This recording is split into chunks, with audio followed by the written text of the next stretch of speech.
I've got to pick two running backs out of Joseph Badai, Brandon Jackson, Pierre Thomas, Thomas is and out. Mike Tolbert. And Thomas is out. Who was the last one? Tolbert, yeah. Wow. Well, yeah, I'm kind of stuck. Yeah, Tolbert I'd play, like I said, because I think you're liable to get touchdown. I think he'll get a touchdown, maybe 20, 30 yards, a couple passes. He's not going to get great points, but with Thomas out, it's got to be a die in Tolbert.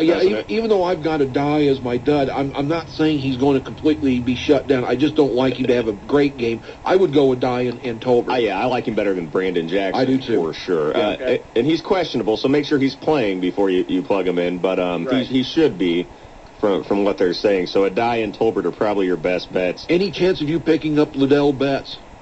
Liddell Betts. I don't know. I'll check in. Check and see. Liddell Betts will be the main guy with Pierre Thomas out this week. If you have a chance to get Betts, then you might do that and play Betts along with Tolbert. Absolutely. Great advice. Yeah, yeah. And he could have a big week. Go ahead. Okay, yeah, I just have one more quick question. Sure. Because he said Shaw was one of your duds. Yes, so, sir. I got Sanchez. You think that's a better play?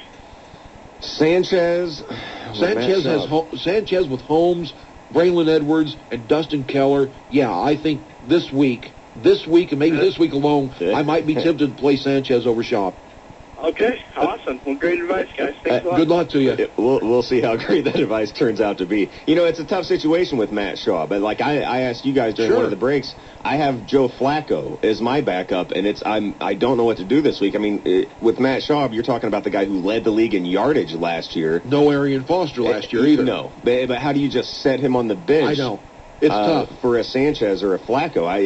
It's But when you factor in tight end's not 100%, AJ's not 100%, Jacoby Jones is not going to play, and you have a stud running back who's just gone nuts, it's a little easier to sit Schaub and then play someone like Flacco or Sanchez.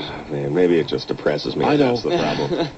You keep thinking of those 4,300 yards from last year, and it's tough. I'm waiting for them to happen again, but they're not happening.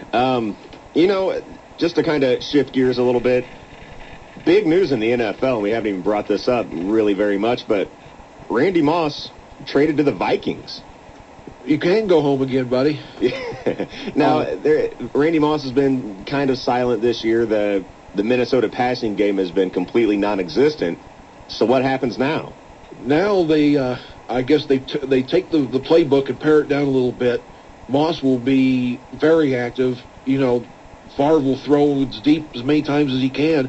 Now, here's the other thing. Percy Harvin now all of a sudden will get to play the slot and be a lot more effective like he was last year. Percy Harvin owners got to love this. But don't worry, Moss will get plenty of work, and Favre's arm may fall off. Yeah, it seems like two negatives might make a positive here with Moss going to Minnesota. So that could be interesting. I honestly think it's going to be a good thing for Randy Moss and really good for Brett Favre as well. A few more things, and we talked a little bit about some of the injuries. Pierre Thomas, of course, is out. I wanted to get to a few of these before we run out of time. Darren McFadden, out. Michael Vick, out. Bradshaw, we talked about, questionable. Carolina, Steve Smith, out. Jay Cutler, out.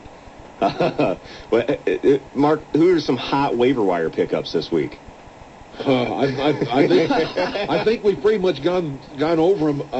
I like Liddell Betts as one. Yeah, I like Terrain is another. Bush is another. We have discussed Michael Bush. A little bit. Oh, just a little bit. As far as quarterbacks, you picked one up to play me. Sean Hill, I think, is a nice pickup. I mean, you've just got to take a look and see what matchups are and just go from there. But there are some guys that are still out there that can help you this week. All right. Hey, 217-529-1450 is the phone number. We have time for a couple more if you can get them in fast. We talked about Marshawn Lynch being traded to Seattle. How about T.O.'s huge week in Week 4? Now, we can't expect those kind of performances every week, but is this a sign of T.O. being an actual guy you can plug into your lineup on a weekly basis? T.O. is kind of like Floyd now. He's become a matchup thing. I don't think you're going to see T.O. go for big yards every week, but there are going to be certain teams he plays against that, he'll be okay. All right, let's squeeze in one more phone call if we can. Caller, you're on Fantasy Football 101. Go ahead. Hey, fellas, I just tuned in. I apologize if you've already talked about Andre Johnson. What's his status? Very questionable. I mean, I think they're going to try to get him to play, but we'll see. We'll know more Sunday. Unfortunately, that's really one of those game-time decisions that we all hate. I'd say it's about 60-40 that he played, but how effective, even if he plays, he's not going to be his normal self.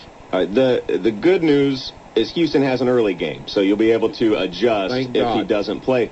But even if he is to play, kind of like what Mark was saying, when somebody is a game-time decision, I mean, that means no matter what, they're not 100%. So even if they are out there, they're not really out there in full capacity.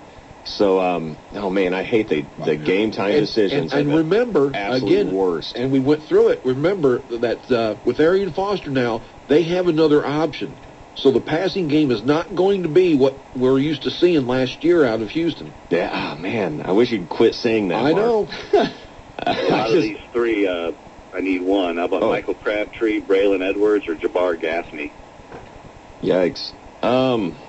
Edwards? You know what? That's what hit me. I really think with now you got Santonio Holmes back and Keller, I think now you've got a nice passing trio to go to. I think Sanchez has got a lot of weapons, and I think Edwards is a good play. All right, you know what the music means. Thanks for the call, bud. Good show, guys. Thank you, Eric. Hey, make sure to tune in. SHG Jacksonville tonight, correct? That's right. Yes. All right, so listen for that, and good luck in Week 5. Fantasy Football 101. We will see you guys next week.